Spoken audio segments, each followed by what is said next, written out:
प्रदीप निराला और आप देख रहे हैं तहलका हरियाणा। जैसे कि आपको पता है, यूक्रेन और रशिया का युद्ध जो है बहुत चरम सीमा पर चल रहा है। इस समय बहुत लोगों की जान जा चुकी है, दोनों तरफ से नुकसान भारी हुआ है, आर्थिक भी, और जो लोग मरे भी हैं वहां पे। और इसी बीच मैं आपको ये भी बता दूं कि हमारे भारत देश से भी बहुत सारे बच्चे अपने भविष्य बनाने के लिए वहां पे पढ़ाई करने के लिए गए हैं। अलग अलग, कोई एमबीबीएस कर रहा है, कोई दूसरे सब्जेक्ट में वहां पे पढ़ाई करने गए हुए हैं। तो इस दौरान अगर वहां पे युद्ध जो छिड़ गया दोनों देशों के बीच में, तो उन बच्चों के ऊपर क्या बीती और उनके पेरेंट्स जो भारत में रह रहे हैं उनको क्या उन्होंने उस समय फील किया। तो अभी हमारे बीच में ऐसी एक बच्ची बैठी है यहाँ पे जो यूक्रेन में पढ़ाई करने के लिए गई थी। हम बात करेंगे अभी इनसे कि वहां पे इन्होंने क्या क्या फील किया उस दौरान और किस सब्जेक्ट में वो पढ़ाई करने के लिए गई हैं। तो बेटा, क्या नाम है आपका? मेरा नाम निकिता है। अच्छा। और मैं हरियाणा से हूँ। हरियाणा गुड़गांव से हैं। हम गुड़गांव में बैठे हैं। तो आप क्या पढ़ाई करने के लिए गई थी वहाँ? मैं एमबीबीएस कोर्स करने वहाँ पे गई। Okay MBBS. तो बेटा, अभी 4 दिन हो गए हैं युद्ध को, वार को।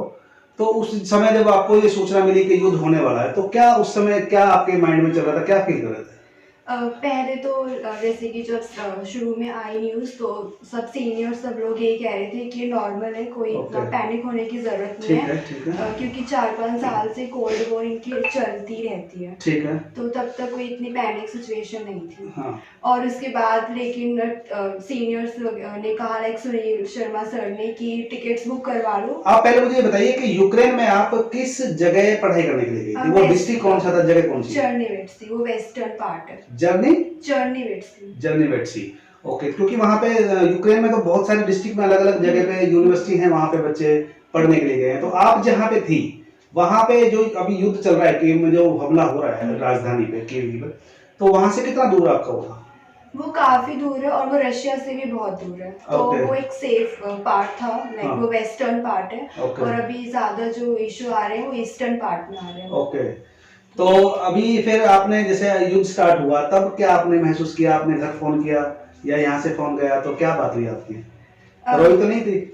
नहीं, तब तक एक्चुअली हमारी टिकट हो गई थी बुक और मैं लाइक फ्लाइट में थी। तो अच्छा, जब युद्ध स्टार्ट हुआ उससे पहले आप आ गई थी या? हाँ, उससे पहले हम। अच्छा।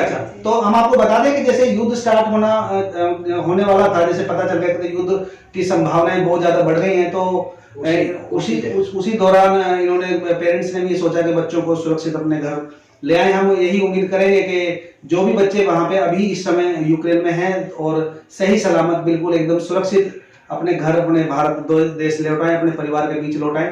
और जब कुछ शांति का माहौल बने तो वापस बच्चे जो हैं अपना पढ़ाई के लिए वहां पे जाए। तो यहाँ पे बेटा आप अकेले गए थे, यहाँ और भी कोई साथ था आपके? हाँ, मेरी सिस्टर मेरे साथ ही गई थी। अच्छा, आपकी सिस्टर, तो दोनों सिस्टर आप एमबीबीएस के लिए गई थी? हाँ। ठीक है। तो यहाँ पे लंबी सांस ली होगी जब आप यहाँ के देश में? हाँ, मतलब बहुत रिलैक्स फील किया। फिर यहाँ पे आके पता चला कि वॉर का बहुत ज्यादा लाइक सीन हो चुका है। और अभी भी लाइक मेरे फ्रेंड्स अभी भी वहीं पे ही हैं, लाइक अटके हुए हैं वहीं पे। अभी कुछ लोग बॉर्डर पे हैं, रोमानिया बॉर्डर से निकाल रहे हैं बच्चों को। कुछ कीव में भी अटके हुए हैं, लाइक रेलवे स्टेशन पे। तो अभी भी लाइक आधे स्टूडेंट्स आए हमारी यूनिवर्सिटी। तो आपके जो साथ में पढ़ने वाले बच्चे थे वो अभी वहीं पे हैं वो? हाँ जी, वो वहीं। तो उनसे क्या बात हुई आपकी? हाँ, क्या कह रहे हैं वो? बातें हुई हैं और अब आज से तो वहाँ पे कर्फ्यू भी लगा दिया गया है। तो अभी आने जाने की भी बहुत प्रॉब्लम है। बाकी खाने पीने की भी काफी समस्या। अच्छा, उस समय प्रॉब्लम चल रही है, लाइट की, खाने की? हाँ जी। ओके। तो जब वहाँ पे आप यहाँ पे वापस लौट गई, तब लेने के लिए कौन गया था? आप वहाँ से अकेले आई थी? दिल्ली। हाँ, नहीं, वहाँ से तो आप अकेले आए होंगे? हाँ जी। ओके। तो वहाँ से कोई प्रॉब्लम तो नहीं हुई आपके एयरपोर्ट तक? नहीं, ऐसी कोई प्रॉब्लम नहीं है। अच्छा। अभी आप अपने दोस्तों से बात की होगी, तो आपने क्या उनको आवाज कुछ सुनाई देती है अटैक की, जैसे बमबारी वहाँ पे हो रही? वहाँ पे नहीं हो रही क्योंकि वो एकदम वेस्टर्न पार्ट में, लाइक चर्निवेट्सी।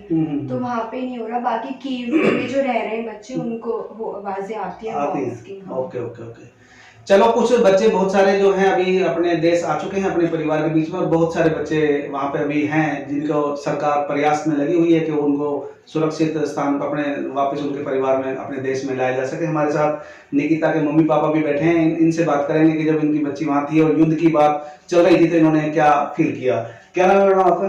मेरा शीला नाम है। शीला जी, तो आपकी बच्ची वहाँ पढ़ने के लिए गई, तो क्या एक माँ का दिल तो बहुत नाजुक होता है, तो क्या उस समय फील कर रही थी? जी मैं बहुत ही घबराई हुई थी कि मेरी बच्ची वहाँ है, कैसे आएगी, हाँ कैसे नहीं आएगी, और बहुत ही ज्यादा टेंशन में थे। हाँ। तो आपको लगा कि भाई युद्ध तो होने ही वाला है, तो इसलिए बच्चों को बुला ही लिया जाए, तो हाँ अच्छा। जी, फिर हमने टिकट ही करवा दी थी बच्चे की। अच्छा अच्छा, दोनों बच्चियों को बुला लिया? हाँ जी, दोनों बच्चों को। ठीक है, तो अभी निकिता के पापा हैं राजपाल जी।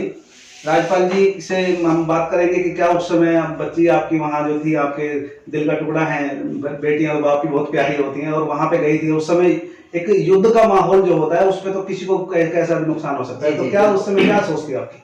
जी हम बिल्कुल डरे हुए थे। हाँ। क्योंकि हमारी अभी 2 महीने पहले ही गए थे बच्चे। अच्छा, तो हम काफी डरे हुए थे, तो हमने जो है फिर टिकट कराई। जैसे ही हमने टिकट कराई, हमारी 23 तारीख को ही झगड़ा हो गया, 23 को ही इनको बसाना ही था। अच्छा अच्छा, 23 का आपने टिकट किया जी 23 को ये निकले, 23 को ही जो है वहां पर फिर झगड़ा हो गया।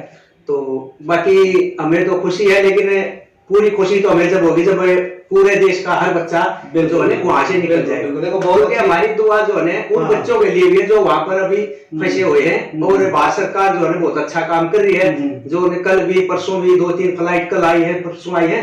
तो जैसे जैसे करके हमें सरकार पर पूरा भरोसा है, सभी बच्चों को निकाले जाएगा। जैसे ही सभी बच्चे आएंगे हमें और भी खुशी, जब खुशी ज्यादा होगी, क्योंकि हमारी जो बेटी है इसकी फ्रेंड भी अभी वहीं पे है, 1-2 फ्रेंड है, इनकी बातें होती रहती है।